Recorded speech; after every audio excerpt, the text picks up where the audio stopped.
Kapatid lang ako. Mas pinainit. Wala siyang kwenta ka ba? At mas pag-uusapan. Nahuli ko ang boyfriend ko at ang ate ko sa kwarto. Mga sikretong dito mo lang mapapakinggan.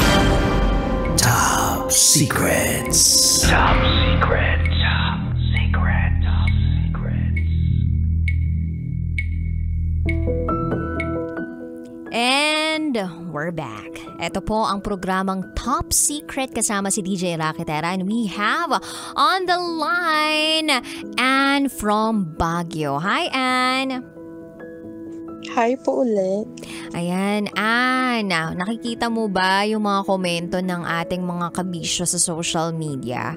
Ito ang sabi ni Eos X Haras, siguro hindi ka masyadong malilito kung susubukan mo munang hindi na makipag-usap sa iyong ex. Na-consider mo ba na wag munang kausapin yung ex mo? Yes po. Mhm. Of course po. Before, kasi bago po kami nag-uusap ng ex ko, I really tried my best to work it out with my husband. Pero disclaimer lang po, wala po akong balak balikan yung ex ko. Before po kasi naging mag-boyfriend kami ng ex ko na yun, we're friends. We're really good friends. To the point that we're okay to share each other's, kumbaga, hinanakit. And right now po, may relationship na din po yung ex ko. So we just continued our relationship as friends. Okay, malinaw naman yun sa isa't isa na friends lang talaga kayo, naghihingahan lang kayo ng sama ng loob. Yes po. From the very beginning. I told him po na if ever na may feeling siya na gusto niyang bumalik or gusto niyang ayusin yung hindi namin natapos, and my doors are already closed po. Talaga, walang possibility kahit 1%? Wala po. Kasi when I decided po na to marry my husband, I really learned to forget all of the things that I felt for my ex, because of course that's a lifetime commitment and a covenant po sa asawa ko. And about doon sa pag-download mo ng dating app, ilan na yung mga nakakausap mo doon? Nag-swipe right ka ba? Ilan na yung mga na-swipe right mo? Parang po, probably like around 10 to 15, but not all of them po nagre-reply, ganyan. Like, siguro meron po akong 2 nakausap. And ang pangit kasi, yung asawa ko lang din ang topic namin. Yun po. Parang lagi kong nabibring up yung nararamdaman ko. Alam mo, naisip ko sa'yo, siguro kaya naghahanap ka ng makakausap sa dating app, dahil hindi naman nila kilala ng personal yung asawa mo, parang mas safe na nasa dating app ka, nakikipag-usap sa kung sino-sino mga stranger, kasi hindi naman nila nakikilala o hindi nila kilala yung asawa mo, hindi naman nila nakakasalamuha. Gusto ko lang din malaman kung yung profile mo ba sa dating app, yung sarili mo talaga, o may picture ka ba doon? Nakilabas ka na ba doon sa mga nakakausap mo sa dating app? Hindi po ako nagpapakita ng face. Siyempre natatakot din po ako, baka may makakita na nakakilala sa akin, ganyan. So kailan mo balak mag-uninstall ng dating app? Actually, dinilit ko. Ano nga po ko pag nakakaramdam ako ng guilt, na parang ay mali na nag-vent out ako sa iba. Kasi parang yung mga dating apps, parang naghahanap ako ng simpatsya. Na parang, kampihan mo naman ako, parang mali ba ako, parang ganun. So, pag every time naman po na magiging okay kami ng husband ko, delete agad yan. Nawawalan po talaga ako agad ng interest. Yun po. Alam mo, feeling ko naman, mabuting tao ka. Like, nandyan yung konsensya mo nagigilty ka. Kasi kung hindi, pwede mo namang ituloy-tuloy, sagad-sagad mo na lahat yan, diba? And the reason why you called right now is because sobrang heavy lang nung nararamdaman mo and you just want someone to talk to. And ang nararamdaman ko sa'yo, alam mo naman kung anong gagawin mo. And you just wanna let it out. Gusto ko lang din malaman mo na dito sa programang to, kung kagabi na high blood ako, kasi parang hindi siya nakokonsensya, na mas nandun pa siya sa natatakot siya dun sa, dun sa jowa niya, baka kung anong gawin dun sa nakakasabay niya sa kama, ganyan. Ngayon, parang nararamdaman ko sa'yo, alam mo yung parang naawa ko, and at the same time, parang gusto ko na maisalba pa sana yung marriage na meron kayo ng asawa mo. Kung kaya pa, 'di ba? Kasi ang babae naman hangga't kaya pa niyang ibigay lahat ng kaya niyang ibigay, isasagad niya talaga eh. Kaya lang darating talaga sa punto na parang mapapagod ka, parang ubus na ubus ka to the point na naghahanap ka ng mga tao na kahit papaano makakapag-fill up nung love tank mo. Sabi nga nila kapag tayo daw ay pumupunta, humihinga sa ibang mga tao, our love tank is empty. Alam mo yun, parang wala talagang, yung baso mo, walang laman. So ngayon, you are trying to look for people who can give you love so that kahit papaano mapunan naman yung love tank mo, yung mismong baso na meron ka ng pagmamahal, because it's so empty and you are longing for that kind of love, attention and care. So ngayon, Ann, gusto kong malaman mo na for sure maraming nagmamahal sa'yo. I don't know kung anong pinagdadaanan ng asawa mo. Stress ba siya sa trabaho niya? Sabi naman po niya, ang reasons naman po niya sa akin, I understand po na malayo siya, na hindi niya kami makasama. Naunawaan ko po yun, naiintindihan ko kahit man sabihin ng ibang tao na all I think about is myself, how I feel. Kung alam po nila yung pang-unawa na ginagawa ko para lang malaman ng asawa ko na andito lang din ako. Ang gusto ko, mag-connect tayo sa isa't isa. Na yung feeling po, Miss Rocky, na pagbubuksan ko yung Facebook niya, may pag-uusap siya ng friend niya na lalaki, bigla niyang i-delete kasi daw ayaw niya na mag-react ako ng hindi maganda. And that feels that parang above all people, ako ba dapat yung hindi mo pagkatiwalaan? Above all people, ako ba dapat yung pagtataguan mo? Ayoko pong maramdaman na parang pabigat ako sa kanya. Kaya as much as possible po, sila-silent treatment ko na lang siya. Para na lang po sa anak ko.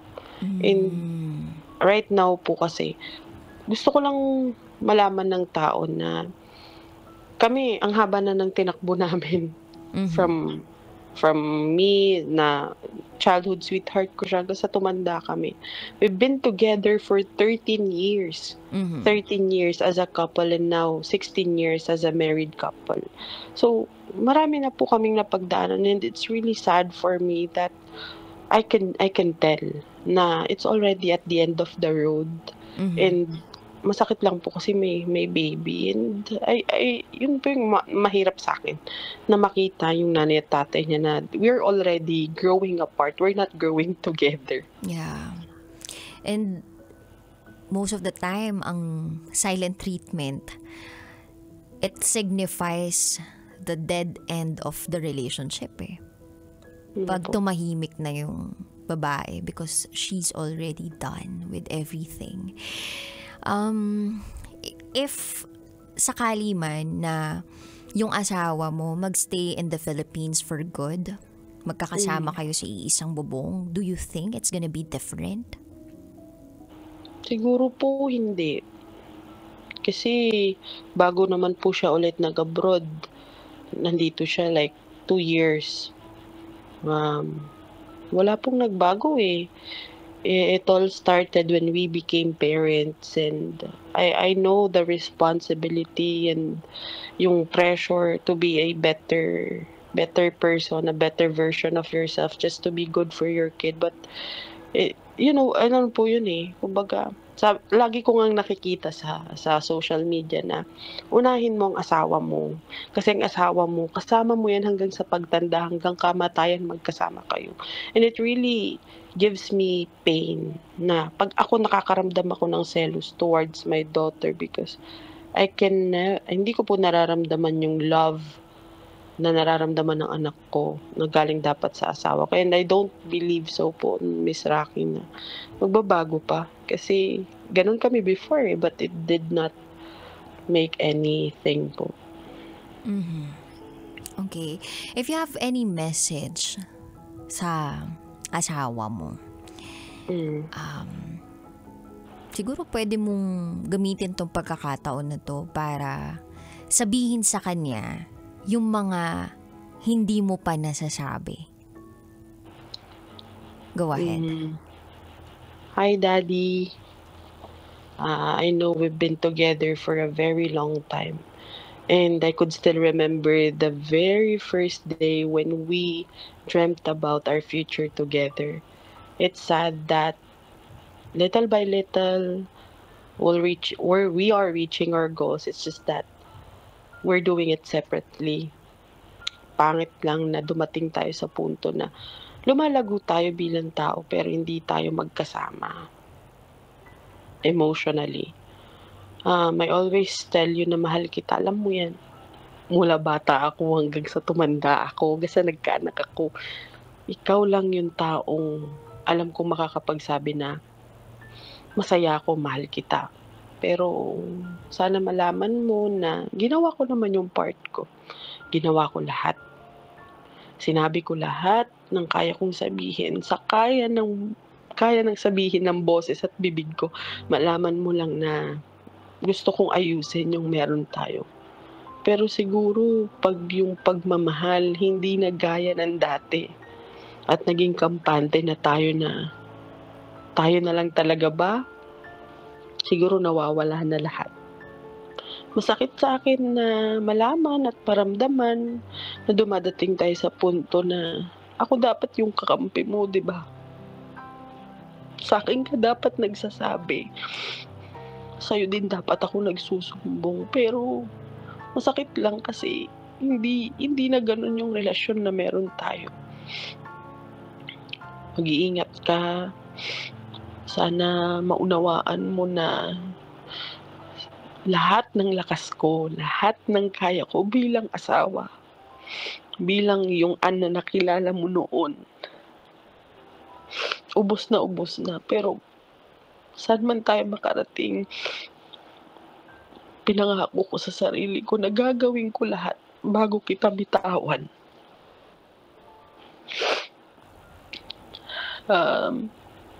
Mahal kita, alam mo yan. Pero hindi na siguro yung pagmamahal na kaya pa nating dalhin hanggang katapusan. Excited ako na makita ka na maging successful sa buhay na tinatahak mo at sana ganun ka rin para sa akin. At to yung katandaan mo, hindi ako magmamahal ng ibang lalaki gaya ng pagmamahal ko sa'yo. Dahil pinangako ko yun sa Diyos, sa harapan ng maraming tao na ikaw lang yung mamahalin ko. Malungkot lang kasi nawala yung pagmamahal at pangako. Yun lang po.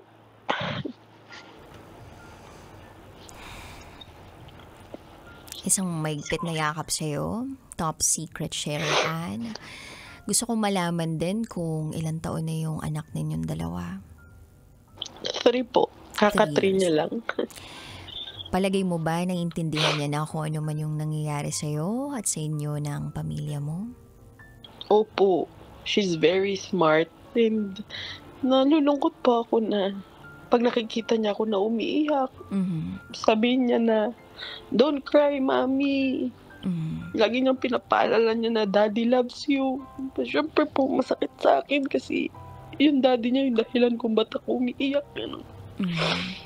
At kung meron kang mensahe ngayon sa anak mo, alam ko na in the future pwede niya tong mabalikan, o kung meron ka mang gusto talagang sabihin sa kanya pero hindi pa lahat kaya mong sabihin ng personal sa kanya, this is your moment para ilabas yang nararamdaman mo. Baby, I'm sorry. Hindi ako naging kasing lakas gaya ng pagtingin mo sa akin. alam ko na lagi mong sinasabi sa tao na my mom is strong. My mom loves me so much. And I really do. It's just that this time, I hope that you'll not get mad at me kasi I chose myself.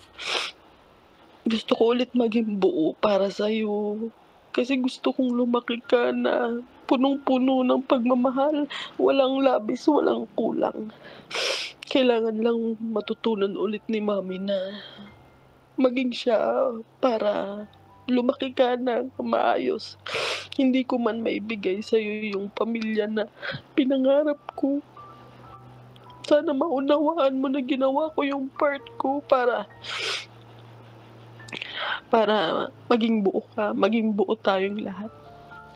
Sorry anak, sorry. Yun lang masasabi ko, tandaan mo, mahal na mahal ka ni Mami. Darating man yung point at araw na tayo na lang dalawa o kayo na lang dalawa ni Daddy. Lagi mong iisipin na hindi ako mawawala sa tabi mo. Hindi kita pababayaan. Mahirapan man ako mag-isa. Pero pipilitin ko. Hindi mo lang maramdaman na may kulang sa'yo. I love you.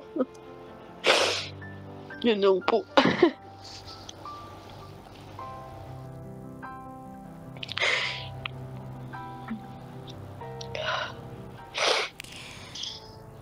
Isang yakap na mahigpit sa'yo, sender. Or caller, di pala sender to.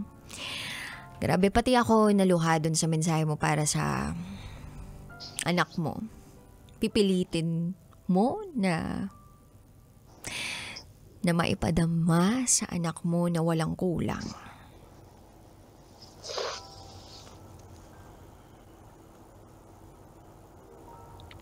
You did well. You're loved.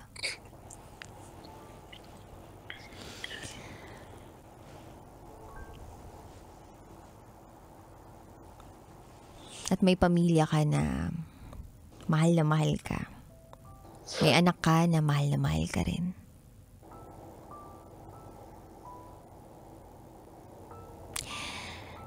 Ann, alam mo naman kung anong dapat mong gawin. Kailangan mo lang ng tao talaga na masasandalan mo ngayon, na makikinig sa lahat ng mga hinanakit mo. Alam mo na kung saan ka patungo eh. Meron ka na nakaplano. At kung sa pagpili ng sarili mo ay doon ka tuluyang magiging masaya at payapa. I don't think walang sino man na nakikinig ngayon o kahit nagsasalita sa radyo ngayon ang may karapatan na sabihin sa'yo na piliin mo pa rin yung asawa mo.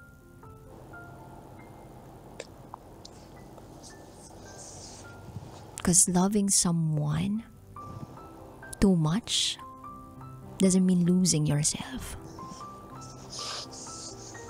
Baka kapag pinilit mo pa yung pagmamahal na ito para sa asawa mo o pagpili sa asawa mo, eh ikabaliw mo na. Ikawala na ng sarili mo. Sa ngayon, kailangan mo isalba yung sarili mo para sa anak mo. Para makita ka pa ng anak mo, para makilala ka pa ng anak mo. Sometimes you have to let go of people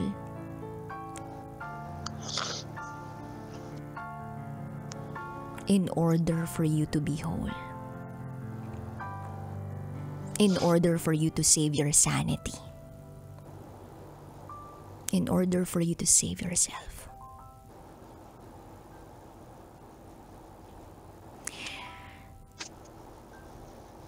Ann, hello? Yes po. Okay ka ba dyan? Okay naman po. Lumalaban at lalaban. Ayan. Gumaan ba yung nararamdaman mo ngayon?